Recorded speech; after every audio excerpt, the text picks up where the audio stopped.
नमस्कार, मैं अमरिंदर पटेल। उत्तर प्रदेश की राजनीति से बहुत बड़ी अपडेट। समाजवादी पार्टी के मुखिया अखिलेश यादव ने भारतीय जनता पार्टी को करारा झटका देते हुए 46 प्रत्याशियों को 2027 विधानसभा चुनाव में बिल्कुल अंदरूनी सर्वे और अंदरूनी जानकारी सूत्रों के हवाले से सटीक जानकारी के माध्यम से बता रहा हूं कि तय कर दिए हैं। पीडीए के तहत ये टिकट निश्चित तौर पर भारतीय जनता पार्टी के लिए सबसे बड़ी सिरदर्दी, और इस 46 टिकट में जो फाइनल किए गए हैं, जो समाजवादी पार्टी का पूरी टीम, इसमें सर्वे एजेंसी, तमाम मंथन के बाद ये 46 टिकट को जो रिपीट किया गया है, इसमें वह टिकट है जिन सीटों का मार्जिन 2022 में 5000 कम से हार का हुआ था। तो निश्चित तौर पर बहुत बड़ी ये पीडीए रणनीति है उत्तर प्रदेश की। आपको बता दूं कि सपा के 46 उम्मीदवार लगभग तय कर दिए गए हैं। अब आपको पूरी तरह से 2027 का चुनाव चरम पर आता हुआ दिखाई दे रहा है। समाजवादी पार्टी ने विधानसभा चुनाव के लिए 46 सीटों पर कैंडिडेट लगभग फाइनल कर दिए हैं। इस लिस्ट में सबसे ज्यादा पूर्वांचल की 19 सीटें हैं दोस्तों। बहुत बड़ी अपडेट बता रहा हूँ। पश्चिमी उत्तर प्रदेश की 13 सीट है, 19 है पूर्वांचल की, मध्य यूपी की है 14 सीट। निश्चित तौर पर पार्टी सूत्रों के मुताबिक आधिकारिक लिस्ट सितंबर तक जारी हो जाएगी। बहुत बड़ी खबर है, सितंबर में यह लिस्ट जारी भी हो जाएगी। पूरी तरह से इसकी रणनीति बन गई है।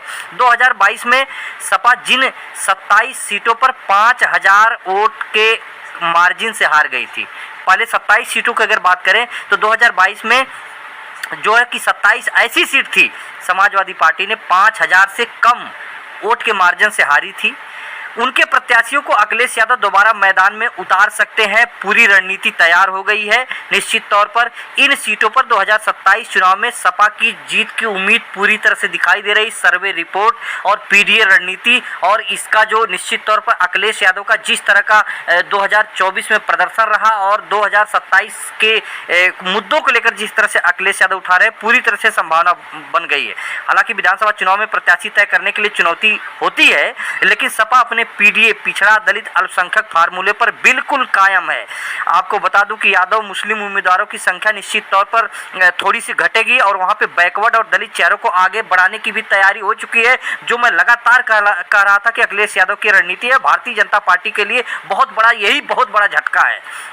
खास बात यह है कि अखिलेश यादव सिर्फ जातीय समीकरण नहीं बल्कि हर दावेदार की बूथ लेवल की सक्रियता और उसकी लोकप्रियता को मद्देनजर रख रहे हैं। 2027 विधानसभा चुनाव के लिए समाजवादी पार्टी पिछड़ा दलित अल्पसंख्यक फार्मूलों को आगे बढ़ाएगी, इसमें कोई अब डाउट नहीं है। यह भी ध्यान रखा जा रहा है कि पार्टी के वफादार जो सवर्ण नेता हैं उनके साथ नाइंसाफी ना हो। जो ऐसे जो सवर्ण समाज को, जो जनरल अपर कास्ट को उन्हीं सीटों पर टिकट मिलेगा निश्चित तौर पर जिन अपर कास्ट के प्रत्याशियों को अपने समाज का वोट पूरी तरह से अपने फेवर में करने की जो कि संभावना करने का जो मद्दा हो उसी को किया जाएगा। पूरी तरह से ये सटीक जानकारी आपको दे रहा हूँ। पार्टी सूत्रों का कहना है कि मुस्लिम यादव के उम्मीदवारों की संख्या में थोड़ी सी कमी होगी। वहाँ पर अनुसूचित जाति एससी के लिए आरक्षित 84 सीटों के अलावा 20-25 सामान्य सीटों पर दलित प्रत्याशी उतारेंगे। 84 तो उत्तर प्रदेश में जो कि आरक्षित सीट है, लेकिन 25 से ज़्यादा और सीटों पर दलित चेहरे उतारकर अखिलेश यादव उत्तर प्रदेश में 2027 में भारतीय जनता पार्टी के सामने बहुत बड़ा हड़कंप खड़ा करेंगे। अखिलेश दावेदारों से मिल रहे हैं, सिफारिश बिल्कुल नहीं मार रहे हैं। पार्टी जिला संगठन से भी प्रत्याशियों को लेकर फीडबैक पूरी तरह से लिया जा रहा है। अखिलेश यादव खुद जिला पदाधिकारियों और दावेदारों के साथ बैठक कर रहे हैं। साथ ही साफ निर्देश भी अखिलेश यादव दे रहे हैं कि पार्टी टिकट जिसे भी दे उसे स्वीकार करना, टिकटों को लेकर बगावत बर्दाश्त नहीं होगी। निश्चित तौर पर बहुत बड़ी खबर है। अखिलेश यादव इस बात पर बिल्कुल बारीकी से नज़र गड़ाए हैं। टिकट के दावेदार जो है कि बूथ लेवल पर सपा का वोट बढ़ाने के लिए क्या किया है, ये बहुत बड़ा है। इस पर भी बहुत विचार किया जा रहा है और एसआईआर के दौरान कितना सक्रिय था इसे भी पूरी तरह से आंका जा रहा है। निश्चित तौर पर अखिलेश यादव का फोकस है कि उम्मीदवार बूथ लेवल पर आने की चुनौती का भी ठीक से सामना कर सके। इसके लिए पार्टी ने सर्वे रिपोर्ट, स्थानीय जाति समीकरण, पब्लिक इमेज, बूथ लेवल सक्रियता को प्राथमिकता दे रही है। अखिलेश यादव ही निश्चित तौर पर यह बात साफ कर चुके हैं कि सिफारिश पर टिकट तो बिल्कुल नहीं। जो व्यक्ति जो कि इसके पैमाने पर खरा उतरेगा उसे ही विधानसभा का टिकट मिलेगा। बहुत बड़ी खबर है। कांग्रेस से समझौता का भी इंतजार है। इसके बाद लिस्ट पूरी तरह से जारी हो जाएगी, लेकिन अगस्त में 46 सीटों का लिस्ट जारी करके अखिलेश यादव उत्तर प्रदेश की राजनीति में हड़कंप मचाएंगे। इन 46 सीटों में कुछ ऐसी सीटें हैं जो मैं आपको नाम स्पष्ट करके बता दूं सूत्रों के हवाले से सटीक जानकारी।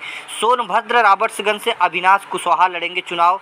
और सोनभद्र के धोरावल से रमेश दुबे निश्चित तौर पर अच्छी लड़ाई 22 में लड़े हैं, इनको फिर रिपीट किया जाएगा। भदोही औरई से जो कि औराई सीट से निश्चित तौर पर अंजनी सरोज या मधुबाला पासी लड़ेंगी। लभुआ से अरुण वर्मा का टिकट बिल्कुल फाइनल हो गया है दोस्तों, बहुत बड़ी खबर है। यहाँ पर एक ब्राह्मण कैंडिडेट थे, लेकिन इस बार अरुण वर्मा को यहाँ पे टिकट मिलेगा।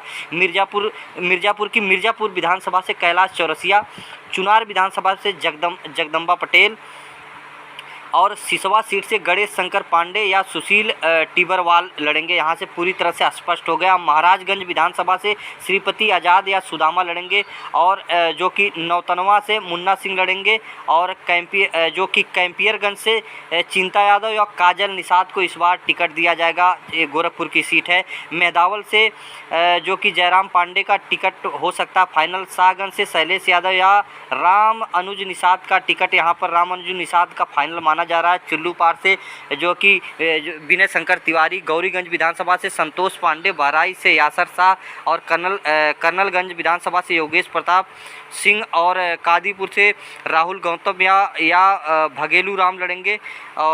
पथरदेवा विधानसभा से ब्रह्मा शंकर त्रिपाठी लड़ेंगे और बरहत से विजय रावत या मुरली मनोहर जायसवाल लड़ेंगे। बहुत बड़ी अपडेट आपको बता दूं, उत्तर प्रदेश की राजनीति में अखिलेश यादव पूरी पीढ़ी रणनीति को निश्चित तौर पर ज़मीन पर उतारकर 2027 के चुनाव में भारतीय जनता पार्टी के सामने जो कि बहुत बड़ी चुनौती पेश कर रहे हैं। फिर मिलेंगे अगली वीडियो में, तब तक के लिए नमस्कार।